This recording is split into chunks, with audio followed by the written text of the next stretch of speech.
नमस्कार. आजच्या व्हिडिओमध्ये मी तुम्हाला हरितालिकेचे व्रत कसे करावे याबद्दल संपूर्ण माहिती सांगणार आहे.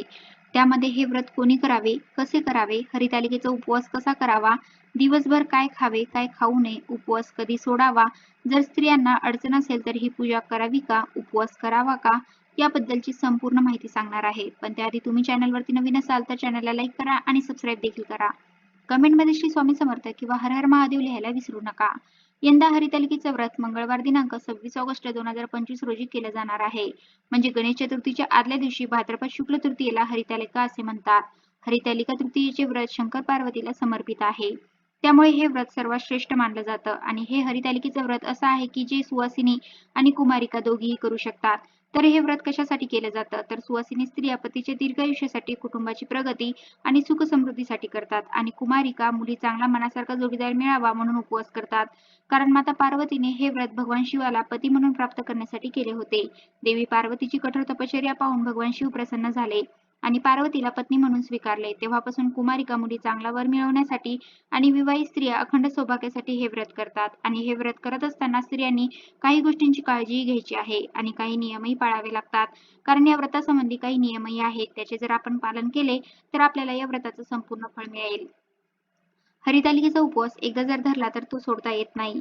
कुमारिका मुलींनी सुद्धा एकदा का उपवास धरला तर जोपर्यंत आपल्याला शक्य आहे तोपर्यंत आपण उपवास करावा. हा उपवास खरं तर निर्जळी केला जातो. हे व्रत निराहार आहे. म्हणजे फक्त पाणी पिऊन हे व्रत केलं जातं. पण कठोर नियम पालन करणारे या दिवशी पाणीही पित नाहीत. हा हरितालिकेचा उपवास संपूर्ण दिवसभर करायचा आहे आणि दुसऱ्या दिवशी सकाळी हा उपवास सोडला जातो. हा उपवास आपल्याला रात्री न सोडता दुसऱ्या दिवशी उत्तरपूजा केल्यानंतर सोडतात. पण आताच्या पिढीला निर्जळी उपवास करणं शक्य होत नाही. पण त्यातल्या त्यात हरितालिकेच्या उपवासाला दूध आणि फळे खाल्ली तरी चालतात. बऱ्याच ठिकाणी शक्यतो फलाहार करूनच हा उपवास करतात. पण हे सुद्धा आत्ताच्या धकाधकीच्या जीवनामध्ये बऱ्याच जणांना जमत नाही. त्यामुळे ज्याच्या त्याच्या श्रद्धेनुसार तुम्ही हा उपवास करायचा आहे. शेवटी भाव, श्रद्धा महत्त्वाची आहे. तुम्हाला जर फराळाचे पदार्थ खायचे असतील तर त्यामध्ये तुम्ही साबुदाण्याचा समावेश करावा. मात्र या उपवासाला भगर खाल्ली जात नाही. शक्य असेल तर या दिवशी तुम्ही फळे आणि गोड पदार्थाचे सेवन करून उपवास करू शकता. गोड पदार्थ पण उपवासाचे असावेत, ते तुम्ही खाऊ शकता. जसे की रताळ्याची खीर, साबुदाण्याची खीर असेल किंवा रताळ्याचे गोड काप अशा प्रकारे गोडाचे पदार्थ तुम्ही उपवासाचे खाऊ शकता. काही ठिकाणी या उपवासाला तिखट मीठ पण खात नाहीत. तर प्रत्येक भागानुसार हे व्रत करण्याची पद्धत थोडीफार वेगवेगळी असू शकते. पण तुमच्या भागामध्ये जशी पद्धत आहे त्यानुसार पण तुम्ही खाऊ शकता, व्रत करू शकता. फक्त आपल्याला जे काही पण खायचं असेल तर सकाळी हरितालिकेची पूजा केल्यानंतरच खायचं आहे. या दिवशी मनोभावे महादेवाची पूजा आराधना करावी आणि मग आपल्याला जे खायचं आहे ते आपण खाऊ शकतो. या दिवशी अनेक स्त्रिया सूर्योदयापासून चंद्रोदयापर्यंत कठोर उपवास करतात. या काळात अन्न आणि पाणी देखील वर्ज्य करतात किंवा काही जण दूध, फलाहार, सुकामेवा असे सात्विक पदार्थ पण खातात. पण या दिवशी कांदा लसूणचे सेवन पूर्णपणे टाळावे. तसेच या दिवशी मद्यपान, मांस आणि अंडी खाण्यास देखील सक्त मनाई आहे. व्रत करण्याच्या एका दिवसाआधीपासूनच आपल्याला तामसिक भोजन पूर्णपणे टाळायचं आहे. हे व्रत करत असताना आपले संपूर्ण घर स्वच्छ असावे, घराची साफसफाई केलेली असावी. कारण हे व्रत दरवर्षी विधीपूर्वक करण्याचा नियम आहे. हरितालिकेचं व्रत हे फार उशिरा करू नये. या दिवशी पहाटे लवकर उठून स्वच्छ स्नान करून व्रताला सुरुवात करावी. हे व्रत निर्जळी करण्याला जास्त महत्त्व आहे. पण कठोर व्रत करणारे या दिवशी पाणी देखील पित नाहीत.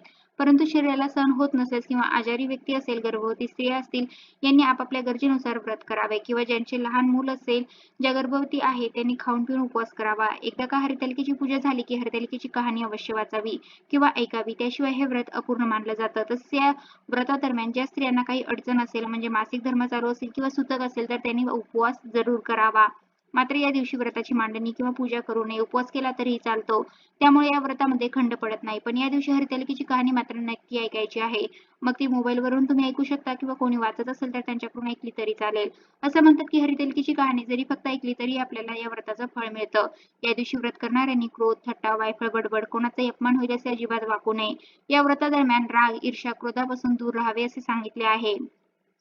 तसेच या दिवशी आपण कोणालाही अपशब्द बोलू नये, शिव्याशाप देऊ नये, कोणाचा अपमान करू नये, आपल्या मुखाने वाईट बोलू नये किंवा कोणाचे मन दुखावले जाईल असे वागू नये. असे छोटे छोटे नियम तरी आपण या दिवशी नक्की पाळावेत. कारण आपलं आचरण सात्विक, चांगलं आणि शुद्ध असेल तर आपल्याला या व्रताचं नक्कीच चांगलं फळ मिळेल. हरितालिकेची पूजा करत असताना प्रथम गणेशाची पूजा करावी. कारण असं मानलं जातं की प्रथम आपण गणेश पूजन केलं तर कोणत्याही अडथळ्याशिवाय आपली पूजा पूर्ण होते. कारण गणपती बाप्पा विघ्नहर्ता आहेत. त्यामुळे आधी त्यांची पूजा केली तर कोणतंही विघ्न आपल्या पूजेमध्ये येणार नाही. त्यामुळे आपली ही पूजा ही चांगली होते आणि व्रत पूर्ण होते. त्याबरोबरच या दिवशी आपल्याला चुकूनही काळे वस्त्र परिधान करायचे नाही. कारण पूजेमध्ये काळे कपडे घालणं चांगलं मानलं जात नाही. कारण की पूजा भगवान शंकरांना समर्पित आहे. त्यामुळे याउलट तुम्ही पांढरे शुभ्र वस्त्र घातलं तर तुम्हाला या व्रताचं संपूर्ण फळ मिळू शकतं. कारण पांढरा रंग हा भगवान शंकरांना अतिशय प्रिय आहे. त्यामुळे शक्य झालं तर या दिवशी पांढरे शुभ्र किंवा नवीन स्वच्छ वस्त्र घालावे. व्रत करणाऱ्या महिलांनी आपल्या भावनांवर संयम ठेवावा आणि जमेल तेवढी महादेवांची सेवा आणि आराधना करावी. तर हा हरतालिकेचा उपवास दुसऱ्या दिवशी म्हणजेच गणेश चतुर्थीला सोडला जातो. तर या दिवशी सकाळी लवकर उठून स्वच्छ स्नान करून आपल्याला या पूजेची उत्तर पूजा करायची आहे. त्यानंतर काही ठिकाणी दूध आणि कानवल्याचा नैवेद्य दाखवला जातो किंवा काही जण दूध साखरेचा नैवेद्य दाखवतात. जर तुम्ही कानवल्याचा नैवेद्य दाखवला असेल तर काही वेळानंतर हाच कानवल्याचा नैवेद्य तुम्ही प्रसाद रूपी खाऊन उपवास सोडू शकता. आणि असंही या दिवशी गणेश चतुर्थी आहे तर काही जण गणपतीची स्थापना केल्याशिवाय पण उपवास सोडत नाहीत. तर तुमच्याकडे जशी पद्धत आहे त्यानुसार करू शकता. गणपती बाप्पांना तुम्ही जे काही नैवेद्यासाठी बनवलं असेल वरण भात मोदक त्याचा देखील नैवेद्य आपण गणपती बाप्पांना दाखवून तोच आपण प्रसाद रूपी खाऊन उपवास सोडू शकतो. फक्त लक्षात ठेवा सात्विकच पदार्थ खाऊन आपल्याला उपवास सोडायचा आहे किंवा सात्विक भोजन करून देखील तुम्ही उपवास सोडू शकता. फक्त उपवास सोडताना आपल्याला शिळे अन्न, आंबट पदार्थ, तामसिक अन्न ग्रहण, कांदा, लसूण हे खायचे नाही. जर असे केले तर तुमचे व्रत अपूर्ण राहू शकते. त्यामुळे सात्विक जेवण बनवूनच किंवा दुसरा एखादा गोडाचा पदार्थ खाऊन पण तुम्ही उपवास सोडू शकता.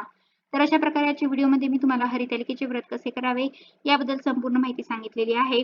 त्यामध्ये हे व्रत कोणी करावे, कसे करावे, हरतालिकेचा उपवास कसा करावा, दिवसभर काय खावे, काय खाऊ नये, उपवास कधी सोडावा, जर स्त्रियांना अडचण असेल तर ही पूजा करावी का, उपवास करावा का, याबद्दलची संपूर्ण माहिती सांगण्याचा प्रयत्न केला आहे. कसा वाटला तुम्हाला माझा आजचा व्हिडिओ कमेंट करून नक्की सांगा. धन्यवाद.